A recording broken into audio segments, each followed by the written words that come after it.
ஒரு தீக்குச்சி தீப்பெட்டியை பார்த்து கேட்டுதான், நாம் 2 பேரும் தானே உரசிக்கிறோம், ஆனால் நான் மட்டும் தீப்பிடிச்சி எரிஞ்சு போகிறேன், நீ அப்படியே இருக்கிறியே அப்படின்னு தான். அதுக்கு தீப்பெட்டி சொல்லியிருக்குது, உனக்கு தலையில் கணம் இருக்குது அதனால் அழிஞ்சு போகிற அப்படின்னு தான். எப்படி இருக்கு பாருங்கள் இந்த பதில். தலையில் கணம் உள்ளவங்க யாருமே சரியாக இருக்க முடியாது. எவ்வளவு பெரியவங்களாக இருந்தாலும் சரி, ரொம்ப கஷ்டம்தான் அது.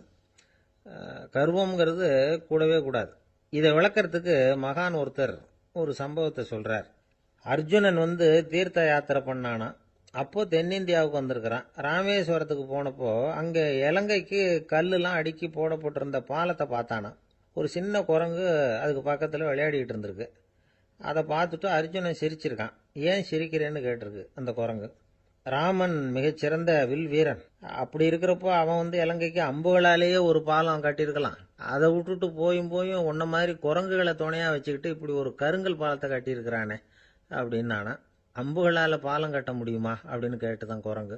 ஏன் முடியாது, என்னால் முடியுமேன்னு இருக்கான் அர்ஜுனன். அம்பால பாலம் கட்டலாம், இருந்தாலும் என்ன மாதிரி குரங்குகள் ஏறி நடந்தா அது தாங்குமா?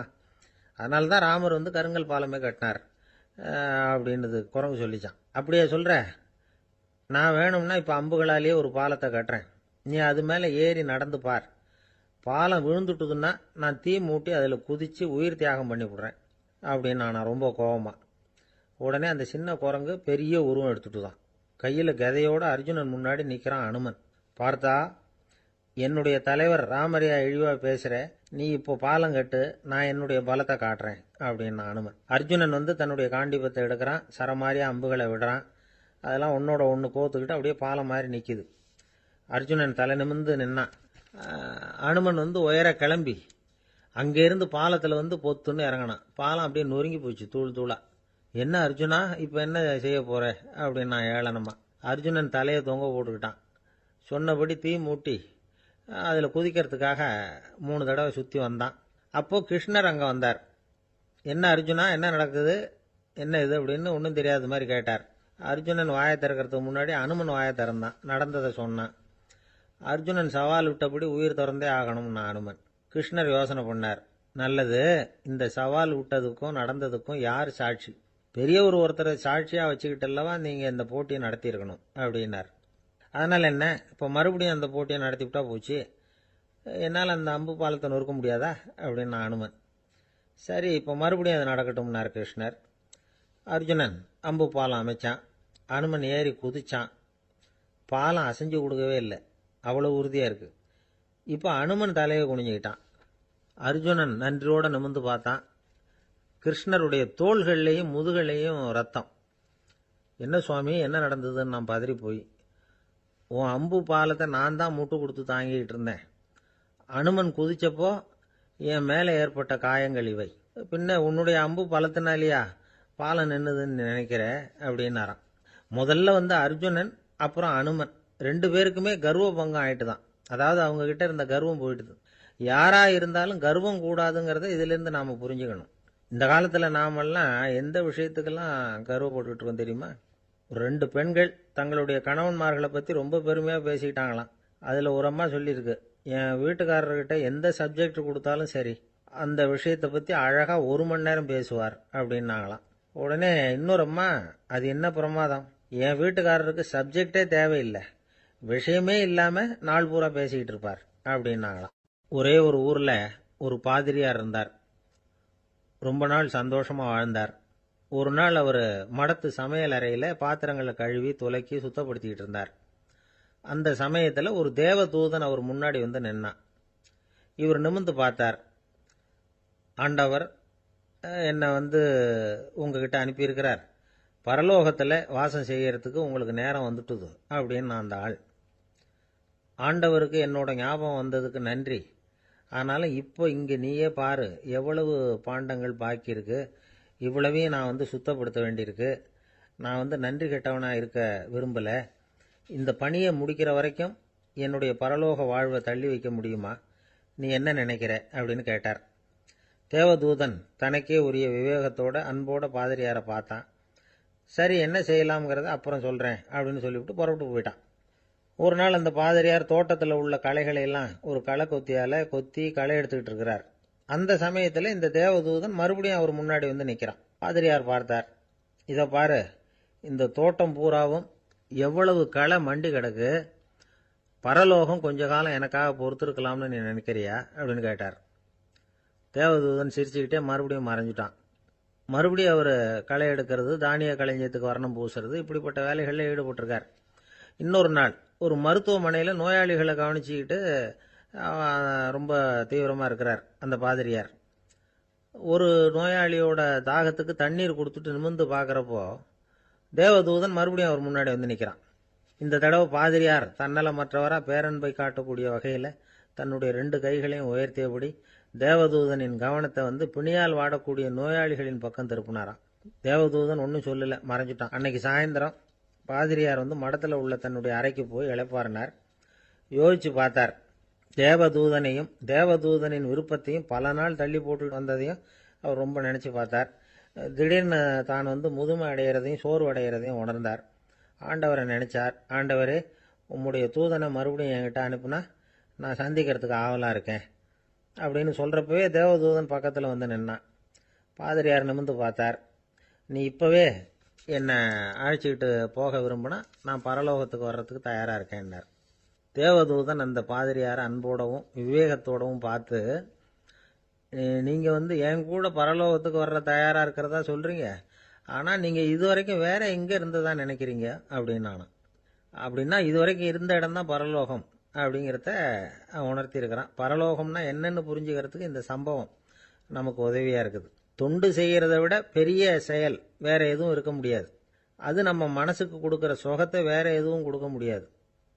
நாம் தொண்டு செய்கிற இடம் தான் அந்த புண்ணிய இடம். ஆனால் இந்த காலத்துல எல்லாம் நாம் வந்து தொண்டு செய்யணும்னு நினச்சி ஏதாவது ஆரம்பித்தா கூட அதை ஒரு மாதிரியாக சுற்றி நின்று வேடிக்கை பார்க்க ஆரம்பிச்சிடுறாங்க. ஒரு பெரியவர் அப்படித்தான் ஒரு தொண்டு செஞ்சுக்கிட்டு இருந்தார். ஒரு கோவில் கட்டிக்கிட்டு இருந்தாங்க. அதில் ஒரு இடத்துல ஒரு பலகையை வச்சு ஆணி அடிக்கிற வேலையை செஞ்சுக்கிட்டு இருந்தார் அந்த பெரியவர். ஒரு சின்ன பையன் அதை ரொம்ப ஊக்கமாக அக்கறையாக கவனிச்சுக்கிட்டு இருந்தான். பெரியவர் இதை கவனித்தார். என்னப்பா பார்க்குற, உனக்கும் இது மாதிரி தொண்டு செய்யணும்னு ஆசையாக இருக்கா அப்படின்னு கேட்டார். அதுக்கு அந்த பையன் சொல்கிறான், அப்படி இல்லைங்க, நீங்கள் ஆணி அடிக்கிறப்போ கையில் சுத்தியால் அடிச்சுக்கிட்டா எப்படி துடிப்பீங்க, எப்படி கத்துவீங்கன்னு தெரிஞ்சுக்கிறதுக்காக அதை பார்க்கணும்னு ஆசை, அதுக்காக தான் காத்துக்கிட்டு இருக்கேன் அப்படின்னு நானா. ஒருத்தர் ரொம்ப கவலையோடு உட்காந்துருந்தார். எதை பற்றி சார் கவலைப்படுறீங்கன்னு கேட்டோம். எதிர்காலத்தை பற்றி கவலைப்படுறேன்னார். ஏன்னு கேட்டோம். என்ன பண்ணுறதுன்னே தெரியல சார், எதிர்காலம் ஒரே இருட்டாக இருக்குது, பாதையே புரியலன்னார். இன்னைக்கு நம்ம இளைஞர்கள் பல பேருக்கு எதிர்காலம் இருட்டாக தான் தெரியுது. அவங்கெல்லாம் இந்த கதையை கொஞ்சம் கேட்கணும். ஒரு மலை அடிவாரத்தில் ஒரு சின்ன கிராமம். அந்த மலை ரொம்ப உயரமானது. அடர்த்தியாக செடி கொடிகள் மரங்கள் அதில் மண்டி கிடக்குது. பகல் வேளையில் இருட்டாக தான் இருக்கும், அவ்வளவு அடர்த்தி. அந்த மலை உச்சியில் ஒரு கோவில். நாள் ராத்திரியே புறப்பட்டாதான் காலையில் அந்த கோயிலுக்கு போய் சேர முடியும். கிராமத்து இளைஞன் ஒருத்தன் அந்த மலை உச்சிக்கு போக வேண்டியிருந்தது. கையில் ஒரு விளக்கை எடுத்துக்கிட்டு நாள் ராத்திரியே புறப்பட்டான். புறப்பட்டு போனவன் கிராமத்து எல்லையிலேயே நின்றுட்டான். ஏன் தெரியுமா? அவன் கையில் இருந்த விளக்கோட வெளிச்சம் 10 அடி தூரத்துக்கு தான் தெரியுது. அது வரைக்கும் தான் பாதை தெளிவாக இருக்குது. அதுக்கு அப்பால எல்லாம் ஒரே இருட்டாக இருக்குது, பாதை புரியல. இவன் யோசனை பண்ணி பார்த்தான். மனசுக்குள்ள ஒரு சந்தேகம். 10 அடி தூரம் தானே வெளிச்சம் தெரியுது, அப்படின்னா நாம் 10 அடி தூரம் தானே போக முடியும். அதுக்கும் அந்தாண்ட ஒரே இருட்டாக இருக்குதே, அதில் எப்படி நாம் நடந்து போகிறது? நாம் ரொம்ப தூரம் நடந்து போய் ஆகணுமே. அப்படிப்பட்ட நினப்பெல்லாம் அவனுக்கு வந்துட்டுது. இதுதான் அவன் மனசில் ஏற்பட்ட தயக்கம். இப்படி யோசிச்சுக்கிட்டே அந்த இளம் ஆசாமி புறப்பட்ட இடத்துலயே நின்றுகிட்டு இருக்கிறான். அந்த சமயத்தில் ஒரு வயசான பெரியவர் அந்த பக்கமாக வந்தார். அவர் கையில் இதை விட சின்னதாக ஒரு விளக்கு வச்சிருந்தார். அது எப்படின்னா அது ஒரு 5 அடி தூரத்துக்கு தான் வெளிச்சம் காட்டுது. அவ்வளவு சின்ன விளக்கு. அவரும் மலை உச்சிக்கு போகிறதுக்காக தான் வந்துகிட்டு இருக்கிறார். அவரை பார்த்து இவன் கேட்டான், என்ன பெரியவரே, இவ்வளவு சின்ன விளக்க வச்சுக்கிட்டு அவ்வளவு தூரத்துக்கு எப்படி மலையேற போறீங்க அப்படின்னு கேட்டான். நீ ஏன் இப்படி தயங்கிட்டே நிற்கிறேன்னு கேட்டார் பெரியவர். என்கிட்ட இருக்கிற விளக்கு 10 அடி தூரத்துக்கு தான் பாதையை காட்டுதுன்னா. இப்போ பெரியவர் சொன்னார், தம்பி, உன் கையில் இருக்கிற விளக்கு கொடுக்குற வெளிச்சத்தை வச்சு நீ முதல்ல 10 அடி தூரம் முன்னாடி போ. 10வது அடியில் போய் நின்றுக்கிட்டு பாரு, மறுபடியும் ஒரு 10 அடி தூரத்துக்கு பாதை தெரியும். இப்படி உன் கையில் இருக்கிற விளக்கு தொடர்ந்து வெளிச்சம் காட்டிக்கிட்டே இருக்கும். நீ முன்னேற முன்னேற அந்த வெளிச்சமும் முன்னேறும். அதனால எத்தனை கிலோமீட்டர் தூரம் வேணும்னாலும் நீ இந்த 10 அடி தூரம் வெளிச்சத்தை வச்சுக்கிட்டே நீ போயிடலாம், புறப்படு அப்படின்னார். இப்பதான் அந்த பெரியவர் சொன்னது இளைஞனுக்கு பளிச்சுன்னு புரிஞ்சுதான். உடனே உற்சாகமா புறப்பட்டான், உச்சிக்கு போய் சேர்ந்தான். இந்த கதையிலிருந்து நாம புரிஞ்சுக்க வேண்டியது என்ன தெரியுமா? நீண்ட கால திட்டம் ஒன்று போடும் பொழுது நமக்கு முன்னாடி இருக்கிறத மறந்துட்டு மனசை போட்டு குழப்பிக்க கூடாது. உங்க கையில என்ன இருக்கோ அதுலயே உங்க எதிர்காலம் மறைஞ்சிருக்குது.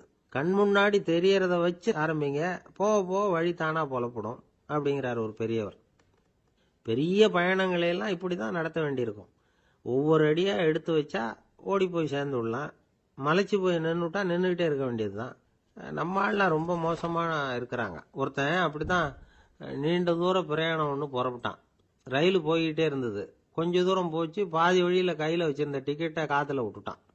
ஐயோ, என் டிக்கெட்டு போயிட்டுதே அப்படின்னு கத்த ஆரம்பிச்சுட்டான். பக்கத்துல இருந்த பெரியவர் அவனை பார்த்து பரிதாபப்பட்டு, கவலைப்படாத தம்பி, போனா போகுது, வேற டிக்கெட் வாங்கிக்கலாம் அப்படின்னு ஆறுதல் சொன்னார்.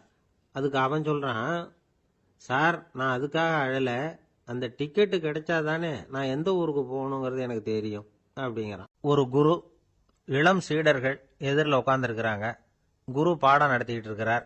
சீடர்களுக்கு ஒரு ஆசை, அதாவது ஒரு முக்கியமான மந்திரத்தை நம்ம குருநாதர்கிட்ட இருந்து கத்துக்கணும் அப்படிங்கிறது அவங்க ஆசை.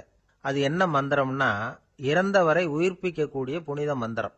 அதாவது செத்தவங்களுக்கு மீண்டும் உயிர் உண்டாக்குகிற மந்திரம். குருவே, தயவு பண்ணி அந்த மந்திரத்தை எங்களுக்கு உபதேசிக்கணும் அப்படின்னு கேட்டாங்க. அது ரொம்ப ஆபத்தானது, அது என்னத்துக்கு உங்களுக்கு வேண்டாமேன்னாராம் குரு. எங்களுடைய நம்பிக்கை உறுதிப்படுறதுக்காகத்தான் கேட்குறோம், வேற ஒன்றும் இல்லை அப்படின்னாங்களாம் சீடர்கள். பக்குவப்படாத அறிவுங்கிறது ரொம்ப ஆபத்தானது அப்படின்னாராம் குரு. இது சீடர்களுக்கு புரியல. அது எப்படிங்க பக்குவப்படாத அறிவு ஆபத்தானதுன்னு சொல்றீங்க, அப்படின்னா என்ன அப்படின்னு கேட்டிருக்காங்க சீடர்கள். குரு அதுக்கு விளக்கம் கொடுத்தாராம். அந்த மந்திரத்தை எப்போ பயன்படுத்தணுங்கிறது முக்கியம். அதை அறியக்கூடிய ஞானம் ஏற்படுகிற வரைக்கும் அதை தெரிஞ்சுக்காம இருக்கிறது தான் நல்லது, இல்லைன்னா ஆபத்துன்னாராம். ஆனா அந்த சீடர்கள் அதை கேட்குற மாதிரி இல்லை, ரொம்ப பிடிவாதம் பண்ண ஆரம்பிச்சுட்டாங்க. சரி வாங்க சொல்றேன்னார் குரு. எல்லாரும் வந்தாங்க. அந்த புனித மந்திரத்தை அவங்களுக்கு ரகசியமா உபதேசம் பண்ணார். உபதேசம் பண்ணிவிட்டு அவங்களுக்கு எச்சரிக்கையும் கொடுத்தார். இந்த மந்திரத்தை நல்லா ஆராய்ச்சி பார்த்ததுக்கு அப்புறம் தான் உச்சரிக்கணும், அவசரப்பட்டு எதுவும் செஞ்சிடக்கூடாது அப்படின்னு ஒரு தடவைக்கு பல தடவை எச்சரிக்கை கொடுத்தார். சரின்னு சொல்லிவிட்டு அவங்கெல்லாம் மந்திரத்தை கற்றுக்கிட்டு எழுந்திரிச்சு போயிட்டாங்க. ஒரு நாள் அந்த சீடர்கள் எல்லாம் மணற்பாங்கான இடத்துல அப்படியே நடந்து போயிட்டு இருக்கிறாங்க. ஒரு பாலைவன பகுதி மாதிரி ஒரு இடம். அங்க ஒரு இடத்துல எலும்புகள் குவியலா கிடந்தது. உடனே இந்த சீடர்கள் முன்ன பின்ன யோசிக்காம, தியானமும் பண்ணாம, அந்த மந்திரத்தோட பயனை சோதிச்சு பார்க்கணும் அப்படின்னு நினைச்சுக்கிட்டு அந்த மந்திரத்தை உச்சரிக்க ஆரம்பிச்சிட்டாங்க. அவ்வளவுதான். உடனே என்னாச்சு தெரியுமா? அந்த எலும்புகள் எல்லாம் ஓநாய்களா மாறி அவங்கள துரத்த ஆரம்பிச்சுட்டுது. சீடர்கள் எல்லாம் தலைதெறிக்க ஓட ஆரம்பிச்சுட்டாங்க. ஓநாய்களும் விடல, அவங்கள துரத்தி பிடிச்சி கடிச்சு கொதற ஆரம்பிச்சுட்டுது. அப்பதான் அந்த சீடர்களுக்கு குரு சொன்ன அறிவுரையோட அர்த்தம் புரிஞ்சுது. பக்குவப்படாத அறிவு ஆபத்தானது அப்படிங்கிறது. அதனால இதுல இருந்து நாம தெரிஞ்சுக்க வேண்டியது என்னன்னா, நாம நம்ம அறிவை வளர்த்துக்கிட்டா மட்டும் போதாது, அந்த அறிவை எப்போ எப்படி பயன்படுத்தணும் அப்படிங்கிற பக்குவமும் நமக்கு வரணும். அப்பதான் வாழ்க்கை நல்லபடியா அமையும், இல்லைன்னா இடைஞ்சல் தான்.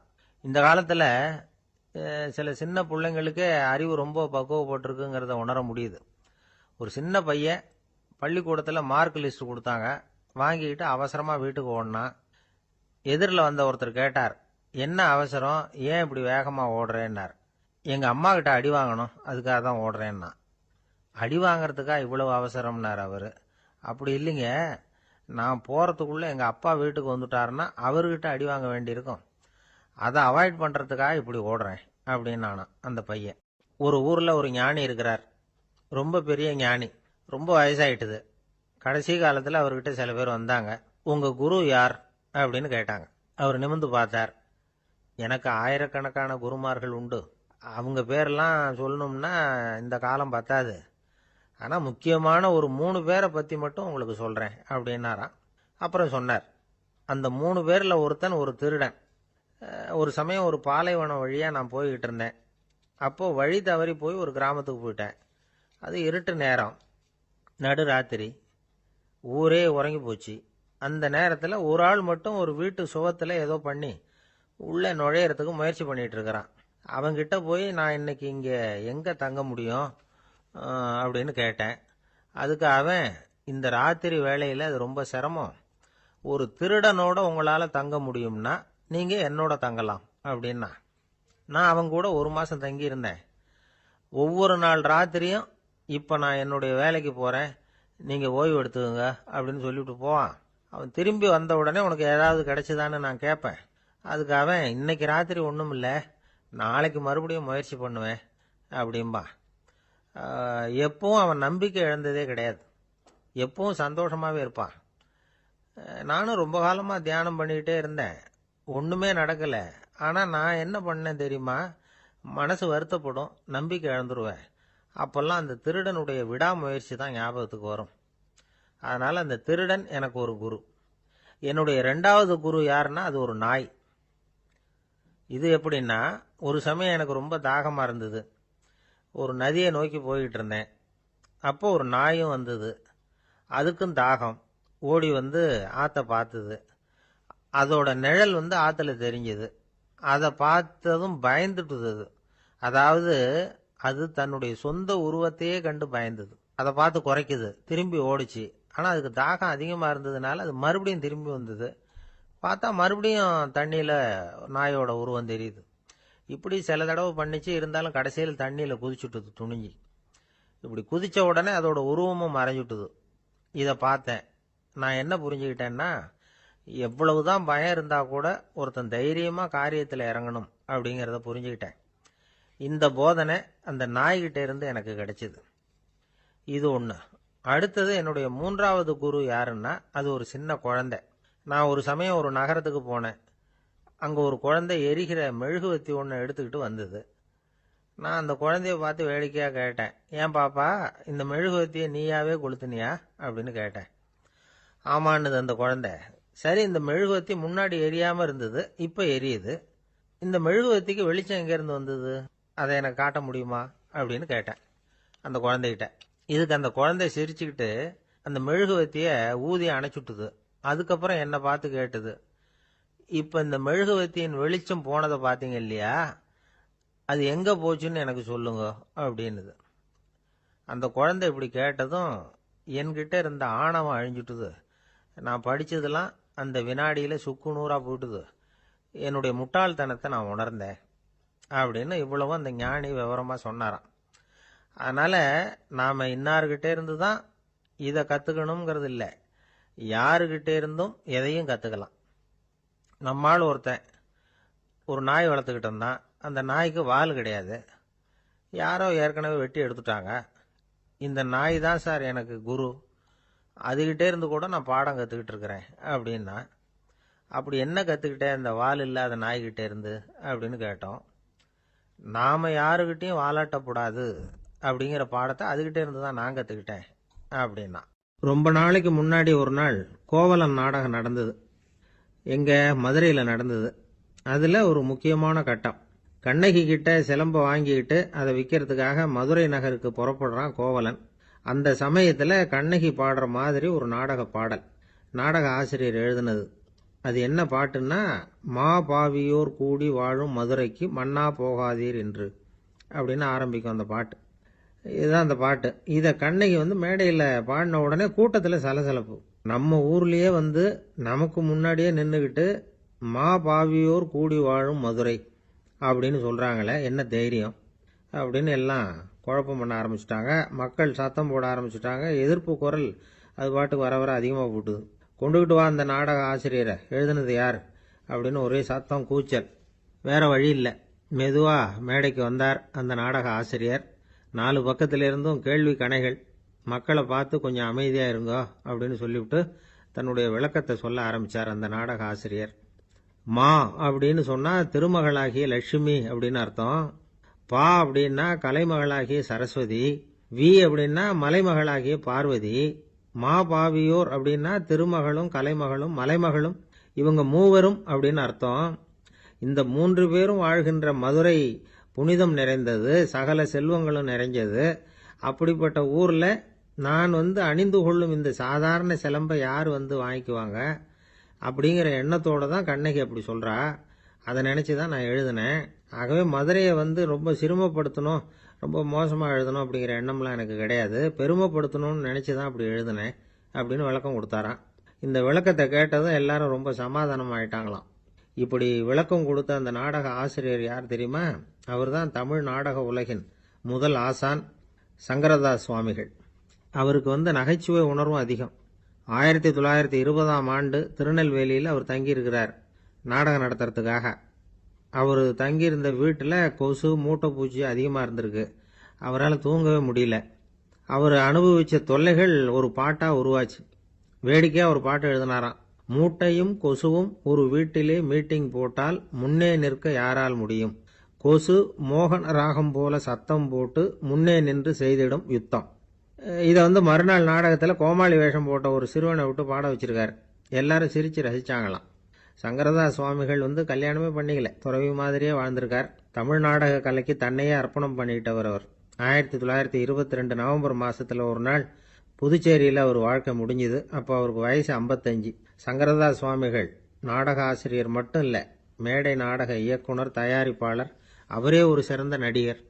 ஒரு தடவை சாவித்திரி நாடகத்தில் இவர் யமதர்மனா வேஷம் போட்டு நடிச்சிருக்கிறார். நாடகம் பார்த்துக்கிட்டு இருந்த கருவுற்ற ஒரு பெண்மணிக்கு பயத்தினால அங்கேயே குழந்தை பிறந்துட்டு தான். அந்த நிகழ்ச்சிக்கு அப்புறம் இவர் இந்த வேஷம் போடுறப்போலாம் ஜனங்களுக்கு முன்கூட்டியே எச்சரிக்கை கொடுக்க ஆரம்பிச்சிருவாராம். அதாவது அப்படி யாராவது பயப்படுறவங்க இருந்தா கொஞ்சம் கண்ணை மூடிங்க அல்லது எழுந்திரிச்சு போடுங்கன்னு. நடிப்புன்னா அப்படி இல்லை இருக்கணும்.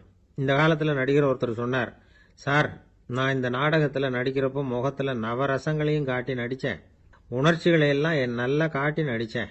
அப்படி இருந்தும் ஜனங்கள் கல்லை எடுத்து மேடையில் வீசிவிட்டாங்க சார் அப்படின்னார். நாடகத்தில் உங்களுக்கு என்ன வேஷம் அப்படின்னு கேட்டாங்க. அது செத்து கிடக்கிற பணமாக நடித்தேன் சார் அப்படின்னார்.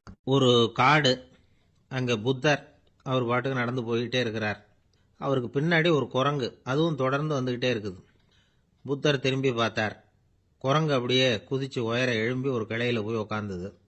ஏன் இப்படி பண்ணுறேன்னு கேட்டார் புத்தர். என்னை சாதாரணமாக நினைக்க வேணாம், நான் மகாமந்தி, என்னால் எல்லாம் முடியும், முடியாதுங்கிற வார்த்தையே என்னுடைய அகராதியில் கிடையாது, என்ன வேணும்னாலும் செய்வேன் அப்படின்னுது. அப்படின்னா ஒரு பந்தயம் வச்சுக்கலாமான்னாரு இவர். ஓ வச்சுக்கலாமேன்னுது. வேற ஒன்றும் இல்லை, இப்போ நீ மேலே எழும்பி அந்த கிளையில் உட்காந்தது மாதிரி அங்கேருந்து தாவி என் உள்ளங்கையில் உட்காரணும், அவ்வளவுதான் அப்படின்னார். அப்படி உட்காந்துட்டா என்ன பரிசு அப்படின்னு கேட்டது அது. சொர்க்கத்தில் இருக்கிற மாமன்னன் மரகத சக்கரவர்த்தியை என்னோட இருக்கும்படியாக கூப்பிட்டுக்கிறேன். அந்த சமயத்தில் அவருடைய அரியணை அங்கே காலியாயிடும், நீ அதில் போய் உட்காந்துக்கலாம். பந்தயத்தில் தோத்துட்டா ஒரு கல்ப காலம் இந்த பூமியில் வாழ வேண்டியிருக்கும், அதுக்கு பிறகுதான் என்கிட்ட வர முடியும், என்ன சொல்ற அப்படின்னார். குரங்குக்கு தாவறது ஒரு பெரிய காரியமா? இது எனக்கு ரொம்ப சாதாரண விஷயம், என்ன இப்பவே தாவட்டுமா அப்படின்னுது. சரின்னு சொல்லி உள்ளங்கையை நீட்டினார். அவருடைய கை தாமரை இலை அளவுக்கு அப்படியே விரிஞ்சுது. குரங்கு சௌரியமா உட்கார்றதுக்காக. குரங்கு தாவறதுக்கு தயாராச்சு. அதுக்கு முன்னாடி ஒரு சின்ன யோசனை அதுக்கு. இந்த கிளையிலிருந்து அந்த கைக்கு தாவறது எனக்கு ரொம்ப அற்பமான ஒரு வேலை, இது ரொம்ப சாதாரணம், என்னுடைய கௌரவத்துக்கு இது சரியா இருக்காது. அதனால நான் என்ன பண்ண போறேன்னா, இங்கிருந்து கிளையிலிருந்து அப்படியே உயர எழும்ப போறேன். எழும்பி மேல் உலகம் போய் அங்க ஒரு சுத்து சுத்திவிட்டு அதுக்கப்புறம் அங்கேருந்து நேரா இந்த கையில உட்கார போறேன் அப்படின்னு நினைச்சது. என்ன யோசிக்கிற அப்படின்னார் புத்தர். ஒண்ணும் இல்லை, இந்த பாயிரம் பார் அப்படின்னு சொல்லி தாவி உயர போயிட்டுது. கொஞ்ச நேரத்தில் வான உலகத்துக்கே போய் சேர்ந்துட்டுது. அங்க போய் பார்த்தா அங்க ஒரு 5 பளிங்கு தூண்கள் இளம் சிவப்பு நிறத்துல நின்றுகிட்டு இருக்குது. குரங்கு நினைச்சுக்கிட்டது, புத்தர்கிட்ட போய் இந்த பளிங்கு தூண்களை பார்த்தோம்னு சொன்னா அப்படியே திகைச்சு போயிடுவார், இந்த தூண்ல ஏதாவது அடையாளம் செஞ்சுட்டு போகணும் அப்படின்னு அந்த இடத்துல மிதந்துகிட்டே நினைச்சுது. உடனே ஒரு தூணில் எழுதிச்சு. என்ன எழுதிச்சுன்னா, ஒரு மகா ஞானி இங்க வந்துட்டு போறார் அப்படின்னு எழுதிச்சு. எழுதிவிட்டு அப்படியே கீழே தாவி புத்தரோட உள்ளங்கையில உட்காந்துது. எப்படி பார்த்தீங்களா என்னுடைய வேலை? வான உலகத்துக்கே போய் அங்க இருக்கிற 5 பளிங்கு தூண்களை பார்த்துட்டு அதுல நான் வந்த விவரத்தை எழுதி வச்சுட்டு அதுக்கப்புறம் இங்க வந்திருக்கிறேன் அப்படின்னுது ரொம்ப பெருமையா. அப்படியா அப்படின்னார் புத்தர். ஆமா, சந்தேகமா இருந்தா வாங்க அழைச்சிட்டு போய் காட்டுறேன் அப்படின்னுது அந்த குரங்கு. அதுக்கு தேவையில்லை, அப்படியே கொஞ்சம் கீழே குனிஞ்சு பார் தெரியும் அப்படின்னார் புத்தர். அங்க பார்த்தா புத்தரோட உள்ளங்கை தெரிஞ்சுது. நல்லா உத்து பார்த்துது. அவரோட ஒரு விரல்ல அது எழுதிய வாசகம் தெரிஞ்சுது. குரங்கு யோசனை பண்ணிச்சு, அப்படின்னா வானத்தில் நான் பார்த்தது புத்தரோட விரல்களா அப்படின்னு யோசிச்சுது. இதை புரிஞ்சுக்கிட்ட உடனே அந்த குரங்கோட கர்வம் அழிஞ்சு போச்சான். நம்ம மனசு தான் இந்த குரங்கு. மனம்ங்கிறதும் ஆணவம்ங்கிறதும் ஒரு நாணயத்தின் 2 பக்கங்கள். மனம் உள்ளவரை ஆணவமும் இருக்கும். மனம் அழிஞ்சாதான் ஆணவம் அழியும். மனம் அழிய வேண்டும் அப்படின்னு பெரியவங்க சொல்றது இந்த அர்த்தத்தில் தான். நம்ம ஆளுங்க சவால் விடுறதெல்லாம் வேற மாதிரி. ஒருத்தன் ஒரு வாய்க்காலை தாண்டுறேன்னு பந்தயம் கட்டி தாண்ட முடியாம வாய்க்காலில் விழுந்து காலை உடச்சிக்கிட்டு கட்டு போட்டுக்கிட்டு வந்தான். ஏண்டா அப்படின்னு கேட்டாங்க. நான் பந்தயம் கட்டின நேரம் சரியில்லை அப்படின்னா. எப்படிறான்னு கேட்டிருக்காங்க. வாய்க்காலில் தண்ணி இருக்கிற நேரமாக பார்த்து பந்தயம் கட்டியிருக்கணும் அப்படின்னானா. நம்பிக்கை இல்லைன்னா இந்த உலகத்தில் நாம் நடமாடவே முடியாது. அவநம்பிக்கையோடு இருந்துக்கிட்டு இருந்தா என்னைக்கும் அவஸ்தை தான். நாம் நம்புறது நடக்குதோ இல்லையோ அது வேற விஷயம். ஆனால் எதையும் நம்பி தான் நாம் அடி வைக்க வேண்டியிருக்கு. வேற ஒன்றும் வேணாம். ஒரு லாட்ரி சீட்டு வாங்குகிறோம். அது எங்கே நமக்கு விழப்போகுது அப்படிங்கிற அவநம்பிக்கையோடவா வாங்குகிறோம்? பரிசு நமக்கு தான் அப்படிங்கிற நம்பிக்கை உள்ளூர இருக்கிறதுனால தான் அதை வாங்குகிறோம். இருந்தாலும் முடிவு வேற மாதிரி ஆயிடுது. அதுக்காக மனசு சோர்ந்து போகிறதில்ல. அடுத்த மாதமும் சீட்டு வாங்குகிறோம். இந்த நம்பிக்கை தான் மனித வாழ்க்கைக்கு ஆதாரம். ஒரு கடையில் போய் டீ சாப்பிட்றீங்க. அந்த டீ நல்ல டீ தானா, அதில் விஷம் கலந்துருக்குமா அப்படிங்கிற சந்தேகம் வந்துட்டுதுன்னு வச்சுங்க. அதுக்கப்புறம் அதை எப்படி நீங்கள் சாப்பிட முடியும்? நம்பி தான் சாப்பிட்ணும். ரயில் ஒழுங்காக போய் சேருங்கிற நம்பிக்கை இருக்கிறதுனால தான் அதில் ஏறி உட்காடுறோம். லெட்டர் ஒழுங்காக போய் சேருங்கிற நம்பிக்கை இருக்கிறதுனால தான் பெட்டியில் போடுறோம். சரி, நம்ம கதையெல்லாம் நம்மளோட இருக்கட்டும். மனித நம்பிக்கை எந்த அளவுக்கு உறுதியாகவும் அறிவுபூர்வமாகவும் இருக்கணுங்கிறதுக்கு அலெக்சாண்டர் வாழ்க்கையில் நடந்த ஒரு சம்பவத்தை உதாரணமாக சொல்லலாம். இந்த உலகத்தையே ஜெயிக்கணும்னு புறப்பட்டார் அலெக்சாண்டர். ஒரு கட்டத்தில் அவர் சிட்னஸ் நதி கரைக்கு சேர்ந்தார். அந்த சமயத்தில் அவருக்கு கடுமையான நோய் வந்துட்டுது. அவர் கூடவே வந்திருந்த கிரேக்க வைத்தியர்கள் என்னென்னமோ முயற்சியெல்லாம் பண்ணி பார்த்தாங்க. இருந்தாலும் அலெக்சாண்டருக்கு வந்திருக்கிறது என்ன நோய்ங்கிறத அவங்களால கண்டுபிடிக்க முடியல. ஏன்னா அந்த பகுதியில் உள்ளவங்களுக்கு மட்டுமே அதிகமாக வரக்கூடிய ஒரு வினோதமான நோயாக இருந்தது அது. ஆனால் அவர் இருக்கிற இடம் எதிரியோட இடம். பாரசீக மன்னனோட ஆளுகைக்கு உட்பட்ட இடம். என்ன பண்ணுறது அப்படின்னு எல்லாரும் யோசனை பண்ணாங்க. பாரசீக மன்னனோட அரண்மனையில் இருக்கிற வைத்தியர் வந்தால் இந்த நோயை குணப்படுத்தி விடுவார் அப்படின்னு சொன்னாங்க. இருந்தாலும் எதிரியோட நாட்டில் இருக்கிற வைத்தியரை கூப்பிட்டு எப்படி நம்பி வைத்தியம் பார்க்க சொல்கிறது அப்படின்னு சொல்லி எல்லாரும் தயங்கினாங்க. ஆனால் அலெக்சாண்டர் தயங்கலை. பரவாயில்ல, அழைச்சிட்டு வாங்கன்னு விட்டார். உடனே அவரை போய் அழைச்சிட்டு வந்துட்டாங்க. அவர் வந்தார். அலெக்சாண்டர் உடம்பை பரிசோதனை பண்ணி பார்த்தார். சரி, இதை குணப்படுத்தி விடலாம், பயப்பட வேண்டியதில்லை. ஆனால் இதுக்கு ஒரு மூலிகை ரசம் தயார் பண்ணி கொடுக்கணும். நான் போய் அதை தயார் பண்ணிவிட்டு 2 நாளில் திரும்பி வந்துடுறேன் அப்படின்னு சொல்லிவிட்டு போனார் அந்த வைத்தியர். அதே மாதிரி 2 நாளில் திரும்பி வந்தார் மூலிகை ரசத்தோட. இதுக்கு இடையில் அலெக்சாண்டரோட தளபதிகளில் ஒருத்தர் ரகசியமாக ஒரு எச்சரிக்கை கடிதம் கொடுத்து அனுப்பியிருக்கிறான். அதை வாங்கி என்ன விஷயம்னு பார்த்தார். இப்போ உங்ககிட்ட வந்திருக்கிற எதிரி நாட்டு வைத்தியரை நம்பாதீங்க. அவன் கொண்டுகிட்டு வந்திருக்கிற மூலிகை ரசத்தில் விஷம் கலந்துருக்குது அப்படின்னு அதில் எழுதியிருக்கு. அதை பார்த்தார் அலெக்சாண்டர். இருந்தாலும் கொஞ்சம் கூட அலட்டிக்கல. வைத்தியர் கொடுத்த மருந்தை வாங்கி கடகடன்னு குடிச்சுட்டார். குடிச்சுட்டு அதுக்கப்புறம் அந்த கடிதத்தில் இருந்த விஷயத்தை அந்த வைத்தியர்கிட்ட சொன்னார். வைத்தியர் தகைச்சு போயிட்டார். தன் மேலே அலெக்சாண்டர் வச்சிருக்கிற நம்பிக்கையை பார்த்து அவருக்கு ரொம்ப வியப்பு. வைத்தியர் உண்மையிலேயே நல்ல மருந்து தான் கொண்டுகிட்டு கொடுத்துருக்கிறார். அதில் விஷம்லாம் எதுவும் கலக்கலை. அதுக்கப்புறம் அலெக்சாண்டர் அந்த வைத்தியரை பார்த்து சொன்னாராம், நம்பிக்கைங்கிற அச்சாணியை ஆதாரமாக வச்சுக்கிட்டு தான் இந்த உலகம் சுற்றிக்கிட்டு இருக்குது. எனக்கு எதிரியாக இருந்தாலும் பாரசீக மன்னர் ரொம்ப பெரியவர். அப்பேற்பட்ட மன்னருடைய அரண்மனை வைத்தியர் தொழில் நேர்மை இல்லாதவராக இருக்க முடியாது, இருக்க மாட்டார். அப்படி இருந்தால் அவரை அரண்மனை வைத்தியராக வச்சிருக்கவே மாட்டாங்க அப்படின்னு நம்பினேன். என்னுடைய நம்பிக்கை வீண் போகலை அப்படின்னாராம். இதுதான் மானுட நம்பிக்கைங்கிறது. இந்த காலத்துலேயும் இது மாதிரி இந்த மானுட நம்பிக்கையை ரொம்பவும் சாமர்த்தியமாக கையாளுகிற கெட்டிக்காரங்க சில பேர் இருக்கிறாங்க. ஒரு இந்த காலத்து குரு, அவருக்கு ஒரு சிஷ்யன். குரு முன்னாடி அந்த சிஷ்யன் ரொம்ப பணிவாக நின்று, குருவே, உங்கள் கையால் விஷத்தை கொடுத்தாலும் அதை வாங்கி மடமடன்னு குடிச்சிருவேன் அப்படின்னா. உன்னுடைய குரு பக்தியை மெச்சினேன் அப்படின்னார் குரு. அதுக்கு அந்த சிஷ்யன், அப்படி இல்லை குருவே, உங்ககிட்ட சிஷ்யனாக இருக்கிறத விட உங்கள் கையால் விஷத்தை வாங்கி குடிச்சு விடுறது ரொம்ப நல்லது, அதனால தான் அப்படி சொன்னேன் அப்படின்னா. ஒரு அம்மா, அவங்களுக்கு 35 வயசு இருக்கும். குடும்பத்தில் எந்த கஷ்டமும் இல்லை, இருந்தாலும் காரணம் இல்லாமல் பிள்ளைங்க பேரில் கோவப்படுறது, எரிஞ்சு விழுறது அவங்க வழக்கம். பிள்ளைங்க அழும், உடனே அவங்க மனசும் சங்கடப்படும். இன்னொரு அம்மா நல்ல வேலையில் இருக்கிறவங்க, வாரத்துக்கு ஒரு தடவையாவது தலைவலி வந்துடும். இவங்களுக்கெல்லாம் உடம்புல எந்த கோளாறும் இல்லை, மனசு மட்டும் சரியாக இருக்காது. தூக்க மாத்திரை கையில் வச்சுருப்பாங்க. 30-35 வயசுடைய பெண்களுக்கு சர்வசாதாரணமாக காணப்படுகிற மனக்கோளாறு இது. இதுக்கு பேர் மனவாட்டம், டிப்ரெஷன், மனமடிவு அப்படின்னு சொல்லலாம். இந்த நோய்க்கு அறிகுறி என்ன தெரியுமா? மனசில் வருத்தமான உணர்வு இருக்கும், அடிக்கடி அழலாம் போல தோணும். முன்னால எல்லாம் எந்தெந்த செயலில் ஆர்வம் இருந்ததோ அதெல்லாம் குறைஞ்சிரும், அல்லது சுத்தமாகவே ஆர்வம் இல்லாமல் போயிடும். சில பெண்கள் இளம் வயசில் பக்கத்தில் இருக்கிறவங்க கிட்ட கலகலப்பாக பேசுவாங்க, வீட்டை அலங்கரிக்கிறதுல ஆர்வம் இருக்கும். இப்போ அதுல எல்லாம் ஆர்வம் இல்லாமல் போயிடும். எந்த வேலை செஞ்சாலும் சீக்கிரம் களைப்பு அடைஞ்சுடுறது மாதிரி ஆகிடும். நமக்கு யாருமே உதவியா இல்லை, நம்ம எல்லாரும் கை விட்டுட்டாங்க போல இருக்குதே அப்படிங்கிற உணர்வுலாம் உண்டாகும். தன்னைத்தானே குறை சொல்லிக்குவாங்க, நாம் தப்பு பண்ணிவிட்டோம் போல இருக்குதே அப்படின்னு தோணும். குற்றம் பண்ணிட்டதா நினச்சி கஷ்டப்படுவாங்க. பசி இருக்காது, தூக்கத்தில் தொந்தரவு இருக்கும், அடிக்கடி செத்து போடலாங்கிற உணர்வு வரும், தற்கொலை பண்ணிக்கலாங்கிற எண்ணம் உண்டாகும். சில பேர் தற்கொலை முயற்சியில் கூட ஈடுபடுவாங்க. சில பேருக்கு பலவிதமான உடல் வலிகள் இருக்கும், பலவீனம் இருக்கும், சீக்கிரமாக களைப்படைஞ்சு போடுவாங்க. இதெல்லாம் மனவாட்ட நோய்க்கான தன்மைகள். இந்த மனவாட்டம், அதாவது டிப்ரெஷனை 2 வகையாக பிரிக்கலாமா.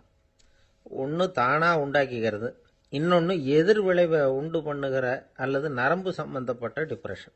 தானாக உண்டாக்கிக்கிற மனவாட்ட நோய் இருக்கு பாருங்க, அதுக்கு ஏதாவது சூழ்நிலை காரணமாக இருக்கலாம், அல்லது இல்லாமலும் போகலாம்.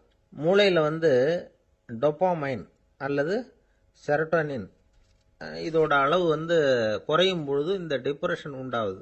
இதுக்கு ஓரளவு பிறவி காரணங்கள் கூட இருக்கலாம், குடும்பத்தில் வேற சிலருக்கும் வரலாம்.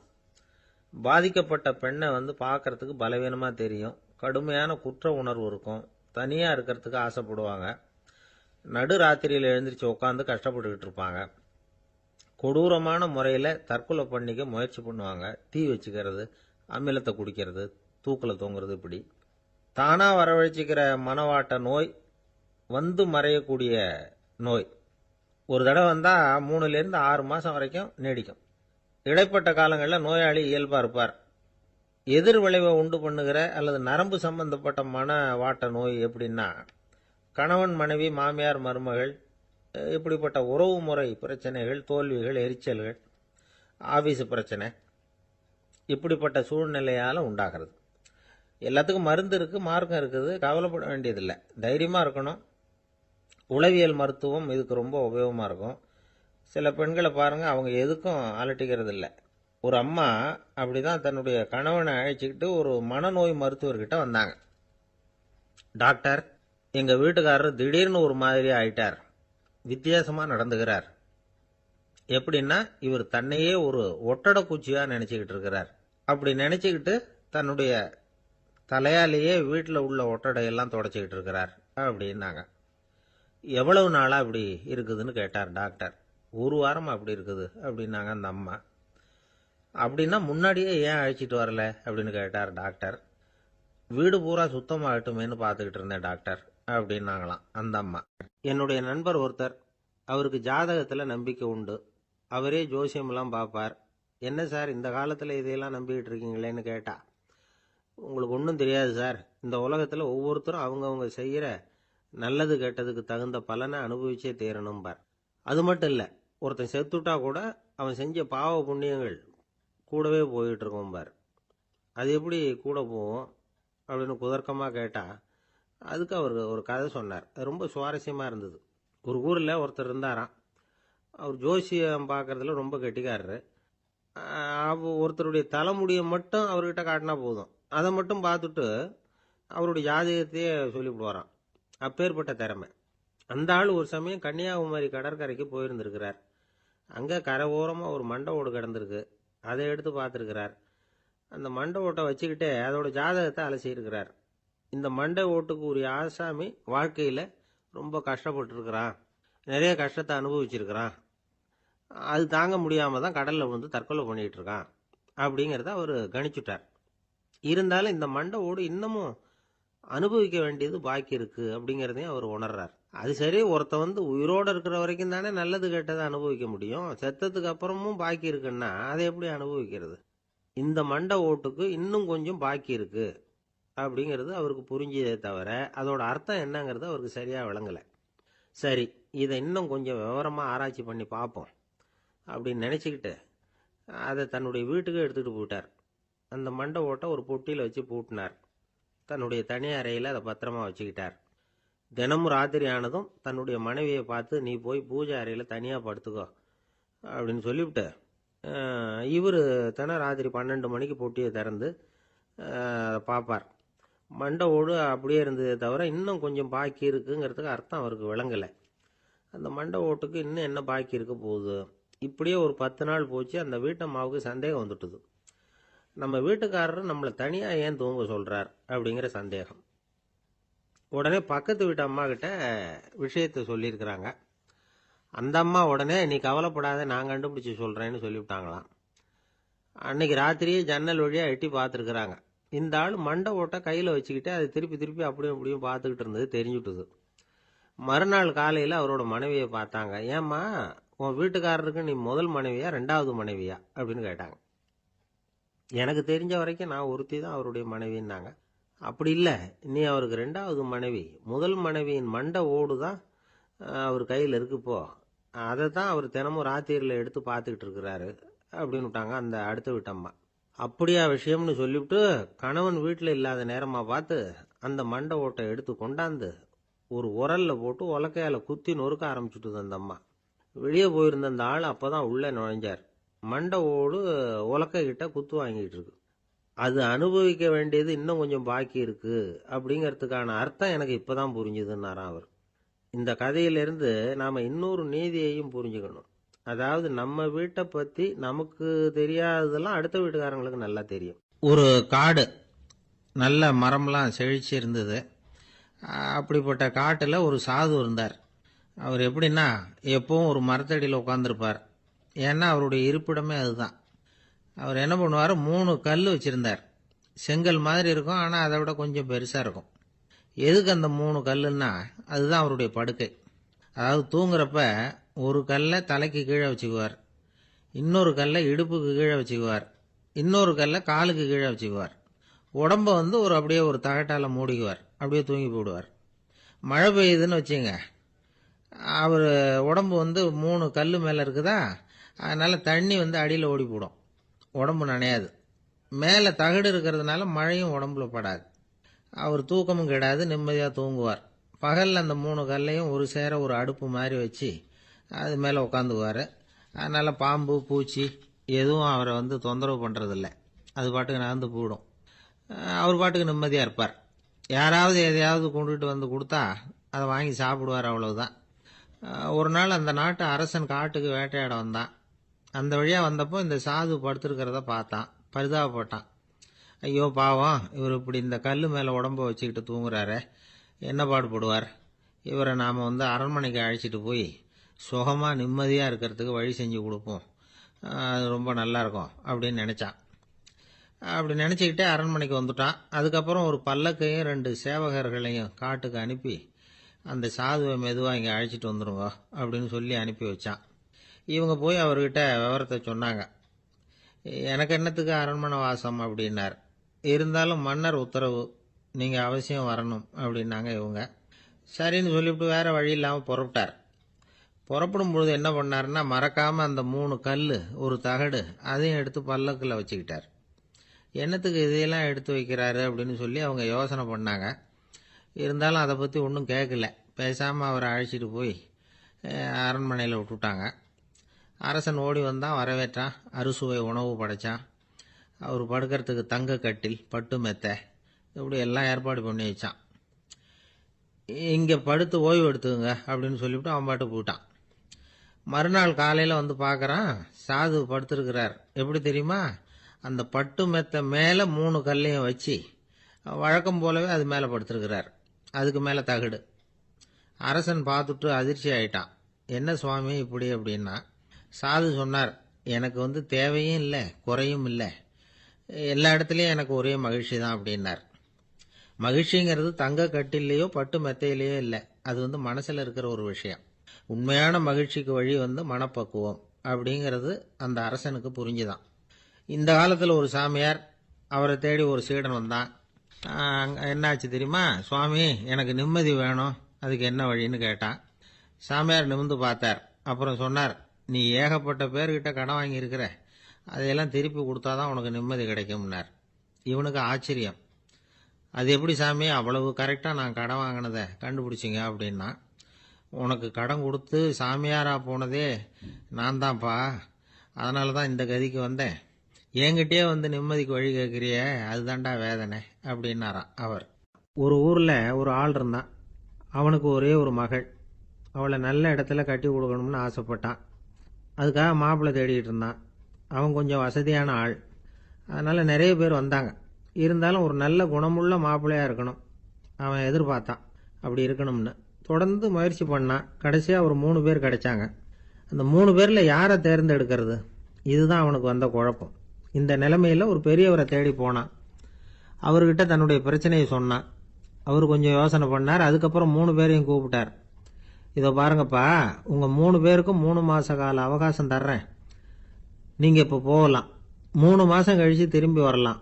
அப்படி வரும்பொழுது இந்த 3 மாத காலத்தில் நீங்கள் செஞ்ச நல்ல காரியம் ஏதாவது ஒன்று சொல்லணும். அதை வச்சு உங்களில் ஒருத்தரை நாங்கள் தேர்ந்தெடுத்துக்கிறோம் அப்படின்னு சொன்னாராம். 3 பேரும் சரின்னு சொல்லிவிட்டு திரும்பி போயிட்டாங்க. 3 மாதம் ஆச்சு. அதுக்கப்புறம் ஒரு நாள் திரும்பி வந்தாங்க. அவர் அவங்கள கூப்பிட்டு உட்கார வச்சார். அப்புறம் கேட்டார், இப்போ சொல்லுங்கள், இந்த 3 மாத காலத்தில் நீங்கள் செஞ்சிருக்கிற ஏதாவது ஒரு நல்ல காரியத்தை சொல்லுங்க அப்படின்னார். முதல்ல ஒருத்தன் எழுந்திருச்சு நின்னான். ஐயா, எங்கள் அப்பா இறந்த பிறகு அவரோட கணக்கு வழக்குகளை எடுத்து பார்த்துக்கிட்டு இருந்தேன். அவர் ஒரு வியாபாரிகிட்ட 10,000 ரூபா கடன் வாங்கியிருக்கிறதாக எழுதியிருந்தார். அந்த வியாபாரியும் இப்போ உயிரோட இல்லை. இருந்தாலும் அந்த வியாபாரியோட மகனை தேடி கண்டுபிடிச்சேன். கணக்கு புத்தகத்தை காட்டினேன். எங்கள் அப்பா உங்கள் அப்பா கிட்ட 10,000 ரூபா கடன் வாங்கியிருக்கிறதாக இதை எழுதியிருக்கிறார். அதனால் அதை திருப்பி கொடுக்கறதுக்காக வந்திருக்கிறேன். இந்தாங்க அந்த பணம் அப்படின்னு சொல்லி கொடுத்துட்டு வந்துட்டேன் அப்படின்னு நானும். இதை பெரியவர் கவனமாக கேட்டுக்கிட்டார். அதுக்கப்புறம் 2வது இளைஞன் எழுந்திருச்சான். ஐயா, நான் போன மாதம் ஒரு நாள் ராத்திரி வேளையில் ஒரு காட்டுப்பாதை வழியாக எங்கள் ஊருக்கு போய்கிட்டு இருந்தேன். அந்த சமயத்தில் அந்த வழியாக வந்துக்கிட்டு இருந்த ஒரு வழிப்போக்கர்கிட்ட 4-5 திருடர்கள் வம்பு வளர்த்து அவர்கிட்ட இருந்த பொருளை எல்லாம் கொள்ளையடிச்சிக்கிட்டு இருந்தாங்க. நான் உடனே ஒரு குச்சியை எடுத்துகிட்டு ஓடினேன். அந்த திருடர்களை அடித்து விரட்டினேன். பொருளை எல்லாம் மீட்டு அந்த வழிப்போக்கர்கிட்ட ஒப்படைச்சேன். அவரை பத்திரமா அழைச்சிட்டு போய் அவர் வீட்டில் விட்டுட்டு வந்தேன் அப்படின்னு நானும். இதையும் பெரியவர் கவனமாக கேட்டுக்கிட்டார். அடுத்தபடியாக 3வது இளைஞன் எழுந்திருச்சான். ஐயா, போன மாதம் ஒரு நாள் நான் ஒரு மலைப்பாதை வழியாக போய்கிட்டு இருந்தேன். மலைப்பாதை விளிம்பில் ஒரு மதகு கட்டை, அது மேலே ஒரு ஆள் படுத்து தூங்கிட்டு இருந்தான். அந்த பக்கம் தவறி உருண்டு விழுந்திருந்தான்னா அதில் பாதாளம். அது மலையடி வாரத்தில் போய் தான் விழணும், அவ்வளவு பள்ளம். அது தெரியாமல் அவன் பாட்டுக்கு தூங்கிட்டு இருந்தான். நான் உடனே அவன்கிட்ட ஓடி போய் குனிஞ்சு அவன் முகத்தை பார்த்தேன். அப்போ தான் புரிஞ்சுது, அவன் ஏற்கனவே எனக்கு தெரியும். அவனை எனக்கு நிறைய கெடுதல் பண்ணியிருக்கிறான், இடைஞ்சல் கொடுத்தவன். இருந்தாலும் ஐயோ பாவம்னு நினச்சி அவனை எழுப்பி பாதுகாப்பாக வேற ஒரு இடத்துல படுக்க வச்சுட்டு வந்தேன் அப்படின்னு நானும். பெரியவர் இதையும் கேட்டுக்கிட்டார். அதுக்கப்புறம் அவங்க 3 பேரையும் பார்த்து, நீங்கள் போகலாம், நாங்கள் யோசித்து முடிவு பண்ணி உங்களுக்கு சொல்லி அனுப்புகிறோம் அப்படின்னாராம். அந்த இளைஞர்கள் புறப்பட்டு போயிட்டாங்க. அதுக்கப்புறம் அந்த பெண்ணோட அப்பாவை பார்த்து சொன்னார், இந்த 3 பேருமே நல்ல பிள்ளைங்க தான், அதில் ஒன்றும் சந்தேகம் இல்லை. இருந்தாலும் இந்த 3 பேர் செஞ்ச செயல்களையும் ஒப்பிட்டு பார்க்க வேண்டியிருக்கு. முதல் இளைஞன் நேர்மைக்கு எடுத்துக்காட்டாக விளங்குறான். இந்த காலத்தில் இது மாதிரி இளைஞர்களை பார்க்கறது ரொம்ப கஷ்டம்தான். இருந்தாலும் அவன் கடமையை தான் செஞ்சான். 2வது இளைஞன் நல்ல வீரன், தைரியசாலி. ஒரு வீரன் எதை செய்யணுமோ அதைத்தான் இவன் செஞ்சான். இவன் ஒரு லட்சிய மனிதன். 3வது இளைஞன் தன்னுடைய பகைவனுக்கே உதவி செஞ்சிருக்கான். அவன் உயிரை காப்பாற்றியிருக்கிறான். பகைவனுக்கு அருள்வதுங்கிறது ஒரு சாதாரண மனுஷனால் செய்யக்கூடிய காரியம் இல்லை. பகையை மறக்கிறதும் பகைவனுக்கு அருள்வதும் தெய்வீக பண்புகள். அதனால் இவனையே உன்னுடைய மகளுக்கு ஏற்ற மாப்பிள்ளையா தேர்ந்தெடுக்கலாம் அப்படின்னு சொன்னாங்களாம். ஒரு நல்ல நாளில் அவங்களுக்கு திருமணம் நல்ல விதமாக நடந்து முடிஞ்சுதான். இது சுவாமி சின்மயானந்தர் சொல்லியிருக்கிற ஒரு கதை. இதிலிருந்து நாம் புரிந்து கொள்ள வேண்டிய ஒரு கருத்து, நமக்கு கெடுதல் பண்ணவங்களுக்கும் நாம் நல்லது செய்யணும். ஆனால் நடைமுறையில் அப்படி நம்மளால் செய்ய முடியறதில்ல. அதுதான் சிக்கல். நம்மால் ஒருத்தங்கிட்ட கேட்டேன், ஏண்டா உன்னுடைய பகைவன் ஒருத்தன் அது மாதிரி ஒரு மலைப்பாதை மதகு கட்டையில் படுத்திருந்தா உடனே நீ என்ன நினைப்ப அப்படின்னு கேட்டோம். இது ஒரு அருமையான சந்தர்ப்பம்னு நினைப்பேன் அப்படின்னா. எதுக்குன்னு கேட்டோம். அவனை அந்த பக்கமாக உருட்டி கீழே தள்ளுறதுக்கு அப்படின்னா. துருக்மேனியாவில் அஷ்காபாத் அப்படின்னு ஒரு நகரத்தில் ஒரு புவியியல் விஞ்ஞானி இருந்தார். அவர் ஒரு நாய்க்குட்டி வளர்த்தார். ஒரு நாள் முன்னிரவு நேரம் ஒரு மேஜைக்கு முன்னாடி உட்காந்து அந்த விஞ்ஞானி ஏதோ கணக்கு போட்டுக்கிட்டு இருக்கிறார். அவருக்கு ஒரு சின்ன பெண் குழந்தை, அது தொட்டிலில் தூங்கிட்டு இருக்குது. அந்த நாய்க்குட்டியும் ஒரு மூலையில் படுத்து அது பாட்டுக்கு தூங்கிட்டு இருந்தது. ஒரே அமைதி. அந்த நேரத்தில் திடீர்னு அந்த நாய்க்குட்டி துள்ளி எழுந்திரிச்சது. நேராக குழந்தைகிட்ட ஓடிச்சு. அந்த குழந்தைய அது போட்டிருந்த ட்ரெஸ்ஸோடு சேர்த்து கவ்வி தூக்குச்சு. தூக்கிக்கிட்டு வாசல் பக்கம் ஓடிச்சு. நாய்க்குட்டி குழந்தைய கவ்வி தூக்க முடியுமாங்கிற சந்தேகம் உங்களுக்கு இல்லையா? நீங்கள் நம்ம ஊர் நாய்க்குட்டியவே பார்த்து பழக்கப்பட்டிருக்கீங்க. அதனால் நம்புறதுக்கு சிரமமாக இருக்கும். அந்த ஊர்ல எல்லாம் அது ரொம்ப ஸ்ட்ராங்காக இருக்கும். ஒரு ஏதோ கண்ணுக்குட்டி மாதிரி இருக்கும். விஞ்ஞானி அதை பார்த்துட்டார். உடனே அந்த நாய்க்கு வெறி பிடிச்சிட்டுதுன்னு முடிவு பண்ணிட்டு தன்னோட கை துப்பாக்கி எடுத்துக்கிட்டு ஓடி வந்தார். அவர் வெளியில் நாய்க்குட்டி எங்கே அப்படின்னு பார்த்து தேடுறார். அந்த நேரத்தில் அந்த வீடு இடிஞ்சு விழுது. காரணம் பூமி அதிர்ச்சி. இப்படி பூமி அதிர்ச்சி உண்டாக போகுதுங்கிறது அந்த நாய்க்குட்டிக்கு முன்னாடியே தெரிஞ்சு போச்சு. அதுதான் குழந்தைய தூக்கிட்டு வெளியில் ஓடி வந்திருக்குது. அது மூலமாக அந்த குடும்பத்தையே காப்பாற்றி இருக்குது அந்த நாய்க்குட்டி. இந்த சம்பவம் நடக்கிறதுக்கு 3 நாளைக்கு முன்னாடியே சில பிராணிகளுக்கு இப்படி நடக்க போகுதுங்கிறது தெரிஞ்சிருக்குதான். ஆமாம், அந்த நகரத்தில் 3 நாளைக்கு முன்னாடியே பாம்பு, பல்லி இதெல்லாம் அது தங்கியிருந்த வலையை விட்டு வெளியில் ஓடி வந்துட்டுது. அதே மாதிரி அங்கே இருந்த புறாவெல்லாம் பறந்து போயிடுச்சான். இதே மாதிரி யுகோஸ்லோவியாவில் கூட ஒரு நகரம். அங்கே ஒரு நாள் ராத்திரி ஒரு மிருக காட்சி சாலையில் திடீர்னு ஒரு பெரிய கலவரம், கூச்சல், குழப்பம். அங்கே இருந்த கழுதை, புலி, யானை, பறவை எல்லாம் கண்ணாபின்னான்னு கத்த ஆரம்பிச்சுட்டுது. நீர் யானை அதுக்குன்னு போடப்பட்டிருந்த தடுப்பையே தாண்டி குதிச்சு வெளியில் வந்துட்டு தான். மறுநாள் தான் எல்லாருக்கும் விஷயம் புரிஞ்சுது. அடுத்த நாள் காலையில் அங்கே பூமி அதிர்ச்சி உண்டாயிட்டுது. இப்போ பாருங்க, அதாவது மனுஷனை போய் தீர்க்க தரிசி அது இதுன்னு சொல்லிட்டு இருக்கிறோம். இவனை விட அது பரவாயில்லைன்னு தோணுது. அதாவது மிருகங்கள் ஒன்று நடக்க போகுதுங்கிறத முன்னாடியே புரிஞ்சுக்குதே. சரி, இதெல்லாம் எப்படி அது முன்கூட்டி புரிஞ்சுக்குது? அதுதான் படைப்பு ரகசியம். அதை கண்டுபிடிக்கிறதுக்கு தான் மனுஷன் ஆராய்ச்சி பண்ணிட்டு இருக்கிறான். விஞ்ஞானிகளோட ஆராய்ச்சியெல்லாம் ஒரு பக்கம் இருக்கட்டும், வீட்டுக்குள்ளேயே சில ஆராய்ச்சி பண்ணி பாருங்களேன். இப்போ சில யோசனை சொல்லி அதை சோதனை பண்ணி பாருங்க அப்படின்னு ஒருத்தர் சொன்னாராம். அதாவது இப்போ மழை வருமா வராதா அப்படின்னு தெரிஞ்சுக்கணுமா, உடனே ஒரு பூனைக்குட்டி பின்னாடியே மெதுவாக போய் அது என்ன செய்யுதுன்னு கவனித்து பார்க்கணும். பூனைக்குட்டி தன்னோட பாதத்தினால சுகத்தில் அப்படி கீறிக்கிட்டு இருக்கும். அப்படி கீறினா கண்டிப்பாக மழை வரும். சில சமயம் பூனைக்குட்டி அப்படியே மல்லாந்து படுத்துக்கிட்டு பாதத்தை உயர தூக்கும், அப்படியும் இப்படியும் புரளும். இப்படி செஞ்சதுன்னா அன்னைக்கும் மழை இருக்காது. அதனால் முன்னாடி இருந்தது மழை வர்றதுக்கு அறிகுறி, இது மழை இல்லைங்கிறதுக்கு அறிகுறி. பறவைகள், பிராணிகள் இதுகளோட நடவடிக்கைகளை பார்த்துட்டு அதையெல்லாம் அடிப்படையாக வச்சு தான் காலநிலையை கண்டுபிடிக்கிற கருவிகளை கண்டுபிடிச்சிருக்கிறாங்க. வாத்து இருக்குல்ல, சில சமயம் தன்னோட அழகை தன்னோட இறகுகளில் அப்படியே புதைச்சிக்கும். அப்படி செஞ்சால் குளிர்காலம் வரப்போகுதுன்னு அர்த்தம். பருவநிலை குளிராக மாறப்போகுதுங்கிறதுக்கு இதுதான் அறிகுறி. சிட்டுக்குருவி இருக்குதுல்ல, அதெல்லாம் புழுதியில் உழுந்து புரளும். சிறகுகளை படபடன்னு அடிச்சுக்கும். அப்படி செஞ்சால் மழை வரப்போகுதுன்னு அர்த்தம். ஒன்று மட்டும் நாம் நல்லா தெரிஞ்சுக்கணும். இயற்கையின் சீற்றம்னு சொல்கிறோம் இல்லையா, இயற்கை ஏன் நம்ம மேலே கோவப்படுது? இயற்கையை நாம் அனுசரித்து போகிறதில்ல, அதனால் கோவப்படுது. காடுகளை அழிக்கப்படாது, விலங்குகளை கொல்லக்கூடாது, இயற்கை ஏற்படுத்தி வச்சிருக்கிற சமநிலையை கெடுக்கக்கூடாது. அதை புரிஞ்சுக்கிட்டு வாழ்ந்தோம்னா பூமியும் நடுங்காது, நாமளும் நடுங்க வேண்டிய அவசியம் இருக்காது. ஒருத்தர் இருந்தார், சாராய கடைக்கு போனாராம், நிறைய சாப்பிட்டார். அப்புறம் சொன்னார், இது ரொம்ப அற்புதமான சரக்கு போல இருக்கு. உள்ளே போன உடனே இந்த பூமியே நடுங்கிறது மாதிரி இருக்கு எனக்கு அப்படின்னாராம். இதுக்கு கடைக்காரர் சொல்லியிருக்கார், நீங்கள் சாப்பிட்டது வெறும் பச்சை தண்ணி தாங்க, இப்போ ஏற்பட்டிருக்கிறது நிஜம் பூமி அதிர்ச்சி அப்படின்னாராம். ஒரு நீதிமன்றம், அங்கே ஒரு கொலை வழக்கு சம்பந்தமாக விசாரணை நடந்துகிட்டு இருக்குது. அந்த வழக்கறிஞர் ரொம்ப தீவிரமாக வாதாடிக்கிட்டு இருக்கிறார். தன்னுடைய கட்சிக்காரர் நிரபராதிங்கிறது அவருக்கு நல்லா தெரியும். அதனால தான் அவர் சார்பாக வாதாடுறதுக்கே ஒத்துக்கிட்டார். அப்படி அவர் மும்முரமாக வாதாடிக்கிட்டு இருக்கிற சமயத்தில் அவசரமாக தந்தி ஒன்று சேர்ந்தது. அதை வாங்கி படித்து பார்த்தார். அதுக்கப்புறம் அதை மடித்து தன்னுடைய கோட்டு பையில் வச்சுக்கிட்டு தொடர்ந்து வாதாட ஆரம்பிச்சிட்டார். பேசி முடித்தார். அதுக்கப்புறம் அங்கே கோர்ட்டில் இருந்த சக வக்கீல்கள் அவர்கிட்ட வந்தாங்க. தந்தி ஒன்று வந்ததே, என்ன விஷயம் அப்படின்னு விசாரிச்சாங்களாம். அப்போ அவர் சொல்லியிருக்கிறார், ஊர்ல சிகிச்சைக்காக போயிருந்த என்னுடைய மனைவி இறந்து போனதா தந்தி வந்திருக்குது அப்படின்னாராம். மற்ற வக்கீல்களுக்கு அதிர்ச்சி. என்னங்க இது, மனைவி இறந்ததை விட கேஸ் முக்கியமா உங்களுக்கு அப்படின்னு கேட்டிருக்கிறாங்க. இறந்து போன என் மனைவி மறுபடியும் திரும்பி வர போறதில்ல. ஆனா என்னுடைய கட்சிக்காரர் ஒரு கொலை வழக்கில் மாட்டிக்கிட்டார். அவரும் நிரபராதி. அவர் உசுரை நான் காப்பாற்ற வேணாமா? இதுதான் என்னுடைய கடமை அப்படின்னாராம். இப்படி இவர் சொன்னதும் எல்லாரும் அப்படியே திகைச்சு போய் நின்னுட்டாங்களாம்.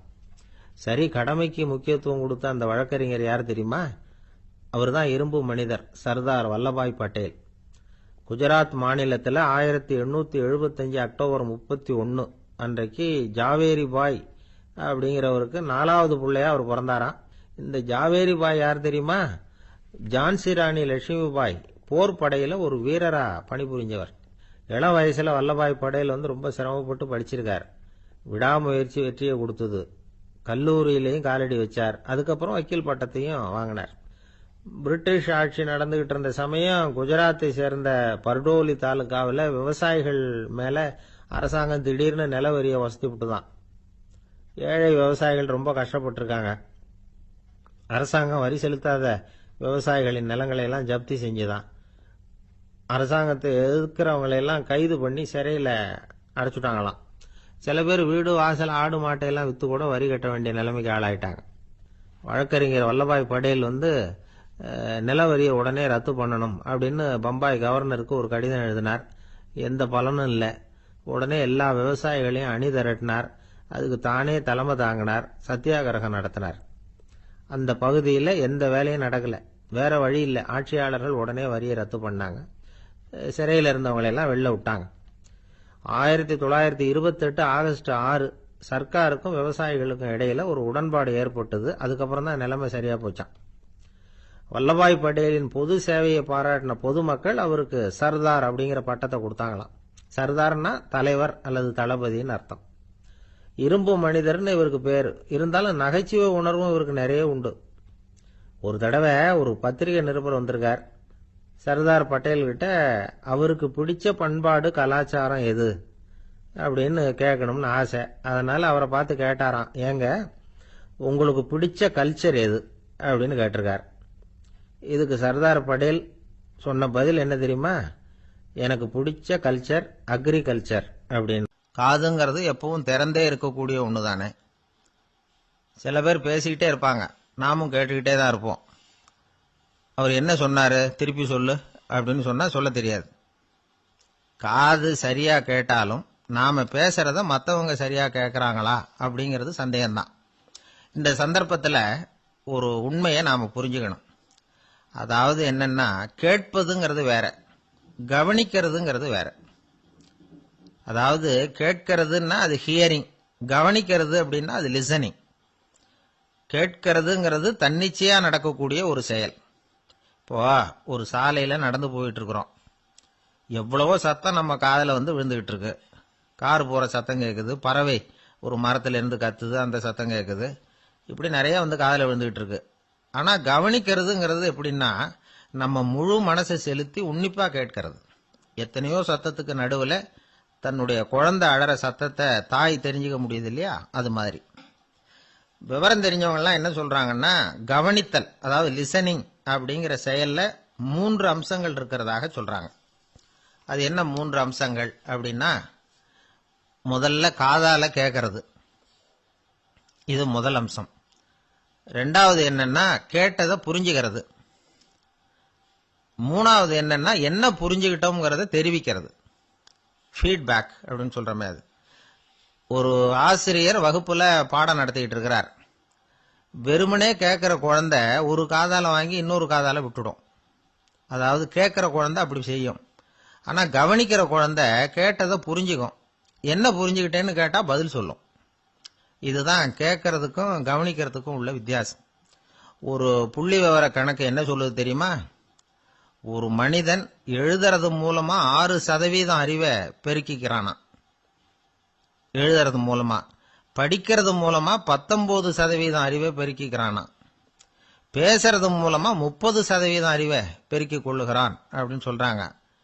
ஆனா பாருங்க, கவனிக்கிறது மூலமா 45% அறிவை பெருக்கிக் கொள்ளுகிறான் அப்படிங்கிறது புள்ளி விவரம். அதனால கற்றலின் கேட்டல் நன்று அப்படின்னு சொல்றாங்க இல்லையா, அது இதுதான். அதனால கவனிக்கிறது மூலமா அதிக அறிவை நாம பெருக்கிக் கொள்ள முடியும். கேள்வி ஞானம் தான் ரொம்ப சிறந்தது அப்படிங்கிறார் வள்ளுவர். அதாவது கவனிச்சு கேட்கணும், அதுதான் முக்கியம். மற்றவங்க சொல்றத நல்லா கவனிக்க முடியாதபடிக்கு நாமே சில தடைகளை ஏற்படுத்திக்கிறோம், அல்லது நம்ம அறியாமலே அப்படி ஒரு தடை உண்டாயிடுது. அந்த தடைகளை தாண்டணும் அல்லது தகர்த்து எறியணும் அப்படிங்கிறது பெரியவர்கள் சொல்லுகிற யோசனை. அது என்ன தடைகள் அப்படின்னா, நமக்கு தெரியாத இவர் என்ன சொல்லிட போறார் அப்படிங்கிற நினைப்பு, இது ஒரு தடை. சொல்லி முடிக்கிறதுக்கு முன்னாடியே குறுக்க பேசுறது, மனசு அங்கேயும் இங்கேயும் அலையிறது, இதெல்லாம் தான் தடைகள். ஆசிரியர் பாடம் நடத்துறார் அப்படின்னா மாணவர்கள் அக்கறையா கவனிக்கணும், அப்பதான் பரீட்சையில பாஸ் ஆக முடியும். வீட்டுக்குள்ள கணவன் சொல்றத மனைவி கவனிச்சு கேட்கணும், மனைவி சொல்றத கணவன் கவனிச்சு கேட்கணும், இல்லைன்னா குழப்பமாயிடும். ஒரு அம்மா கோயிலுக்கு போனாங்க, சேலையில ஒரு முடிச்சு போட்டிருந்தாங்க. எதுக்கு சேலையில முடிச்சு போட்டு வச்சிருக்கிறீங்க அப்படின்னு கேட்டாங்க. எங்க வீட்டுக்காரர் ஒரு கடிதத்தை மறக்காம தபால் போட்டியில போட்டுணும்னு சொன்னார், ஞாபகத்துக்காக முடிச்சு போட்டு வச்சிருக்கிறேன் அப்படின்னாங்க. கடிதத்தை பெட்டியில போட்டுட்டீங்களா அப்படின்னு கேட்டாங்க. அது எப்படிங்க முடியும், அவர் கடிதத்தை என்கிட்ட கொடுக்க மறந்துட்டாரே அப்படின்னாங்களாம். அதனால மறக்கப்படாதுன்னு நினைச்சுக்கிட்டே மறந்து விடுறது, இப்படி ஒரு வாழ்க்கை. அதனால வாழ்க்கையில நமக்கு இருக்கிறது செவிச்செல்வம் ரொம்ப முக்கியமானது. நிறைய கேட்கணும், சொல்றதை விட கேட்கணும், கேட்கறதை விட முக்கியம் கவனிக்கிறது. அப்படி கவனிக்கிறது மூலமா நம்முடைய வாழ்க்கையில வெற்றி பெறணும். ஆளை கண்டா ஏன் இப்படி முகத்தை திருப்பிக்கிட்டு வர்றீங்க அப்படின்னு கேட்டார் ஒருத்தர் நண்பர்கிட்ட. எலெக்ஷன்ல அவன் எதிர்த்து நின்னவன் சார், என்ன அவன்கிட்ட நமக்கு என்ன பேச்சுவார்த்தை அப்படின்னாராம் ரொம்ப கோபமா இவர். சரி, அந்த ஆள் யாருன்னு கேட்டேன். என் கூட பிறந்த தம்பி தான் சார் அப்படின்னார் அந்த கோபம் குறையாமல். அதாவது நம்ம ஊர் நிலவரம் இப்படி, அதாவது அண்ணனும் தம்பியும் எதிர்த்து நிற்பாங்க தேர்தலில், ஒருத்தர் கண்டா பேசிக்கிறது இல்லை. ஆனா இங்கிலாந்துல எப்படி தெரியுமா, அங்க ஒரே மேடையில போட்டி போடுற 2 வேட்பாளர்களும் பேசுவாங்களாம், பட்டிமன்றம் மாதிரி. ஒருத்தர் முதல்ல எழுந்திருப்பார், நான் இந்த தேர்தலில் வெற்றி பெற்றால் என்னென்ன செய்வேன் அப்படின்னு சொல்லிவிட்டு உட்காருவார். அதுக்கப்புறம் அடுத்தவர் எழுந்திருப்பார், அவர் சொல்லுவார், நான் வெற்றி பெற்றா இந்த மக்களுக்கு என்னென்ன செய்வேன், இந்த நாட்டுக்கு என்னென்ன செய்வேன் அப்படிங்கறத சொல்லிவிட்டு உட்காருவார். 2 பேரும் ஒரே மேடையில பேசுவாங்க. மக்கள் 2 பேர் பேச்சையும் கேட்டுக்கிட்டு ஒரு முடிவுக்கு வருவாங்க. இதுதான் அங்க உள்ள பழக்கம். இங்க அப்படி இல்லை. இங்க ஒருத்தர் பார்த்தாவே முகத்தை திருப்பிக்கிறது. ஒரு தடவை இது மாதிரி ஒரு கூட்டம் நடந்துகிட்டு இருக்கு, அங்க வெளிநாட்டுல தான். நேரத்துக்கு சரியா ஒரு வேட்பாளர் வந்து சேரல. இது இங்கிலாந்துல நடந்த நிகழ்ச்சி. அப்புறம் என்ன ஆச்சுன்னா, ஒருத்தர் வந்துட்டாரு, இன்னொருத்தர் வந்து சேரல. அப்புறம் உடனே அந்த ஒருத்தர் வந்தவர் பேச ஆரம்பிச்சிட்டார். அதாவது அந்த இன்னொருத்தர் சார்பாவே பேசிட்டாராம். அதாவது அவர் வரல, நான் அவரு சார்பா நான் பேசிடுறேன். அதாவது அவர் ஜெயிச்சுட்டா அவர் என்னென்ன செய்வார் இந்த நாட்டுக்கு அப்படின்னு சொல்லி அவர் பக்கத்துல உள்ள நியாயத்தை எடுத்து இவரே சொல்லிட்டாராம். இப்படிலாம் அங்க நடந்துதான். இது எப்பேற்பட்ட தேர்தல் பண்பாடு பாருங்க. அதனால இன்னொரு விஷயம், இப்ப இங்கிலாந்துல எல்லாம் ஓட்டு கேட்கறப்ப வெற்றியா தோல்வியாங்கிறத ஓரளவுக்கு யூகிச்சுடலாமா. இப்போ ஒரு வேட்பாளர் ஒரு வீட்டுக்கு முன்னாடி போய் நின்று எனக்கு ஓட்டு போடுங்கன்னு கேட்கிறாருன்னு வச்சுங்களேன், அதுக்கு என்ன பார்த்து செய்யறோம், போயிட்டு வாங்க அப்படின்னு சில வீடுகள்ல வாசல்ல நின்னே சொல்லி அனுப்பிச்சிருவாங்களாம். வேற சில வீடுகள்ல எப்படின்னா வேட்பாளரை வீட்டுக்குள்ள கூப்பிட்டு காபி சாப்பிட சொல்லி உபசரிச்சு அதுக்கப்புறம் அனுப்பி வைக்கிறது வழக்கமா. இதுல எந்த வீட்டு ஓட்டு நிச்சயம் தெரியுமா? வாசல்ல நின்னே வழி அனுப்பி வச்சுடுறாங்க பாருங்க, அவங்க ஓட்டு நிச்சயம். உள்ள கூப்பிட்டு காப்பி கொடுத்து அனுப்புறாங்க பாருங்க, அவங்க ஓட்டு நிச்சயம் இல்லையா. சரி, அப்புறம் ஏன் அந்த உபசரிப்பு அப்படின்னு கேட்டா அதுக்கு ஒரு காரணத்தை சொல்றாங்க. அதாவது அது ஒரு அனுதாபத்தை தெரிவிக்கிற முறையா. ஐயோ பாவம், நாம இவருக்கு ஓட்டு தான் போட போறதில்ல, எதையாவது செய்வோம், காப்பியாவது சாப்பிட்டு போட்டோம் அப்படிங்கிற எண்ணமா. இப்படி அந்த ஒரு பழக்கம். ஆக அந்த ஊர்ல நிறைய காப்பி சாப்பிடணும்னு ஒருத்தர் ஆசைப்பட்டா தேர்தலில் தோத்து போறதுக்கு தயாரா இருக்கணும். ஒரு சமயம் ஒரு ஊர்ல தேர்தல் நடந்துதான். ஒரு தொகுதியில நின்று தோத்து போன ஒருத்தர் கையில ஒரு துப்பாக்கியோட ஊருக்குள்ள சுத்திக்கிட்டு இருந்தாராம். ஒரு போலீஸ்காரர் அவரை பார்த்துட்டு சந்தேகப்பட்டிருக்கார்.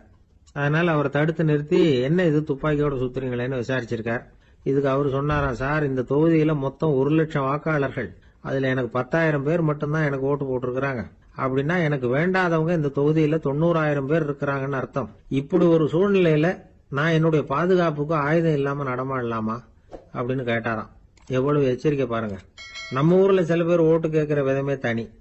ஒருத்தர் ரொம்ப சாமர்த்தியமா ஓட்டு கேட்பாராம். அவர் எப்படின்னா, ஒரு வீட்டுக்கு போறாருன்னு வச்சுங்களேன், அந்த நேரம் அந்த வீட்டுக்காரரு என்ன செஞ்சுக்கிட்டு இருக்கிறாரோ அதே வேலையை இவரும் கொஞ்ச நேரம் செய்வாராம், அவருக்கு ஒத்தாசையா.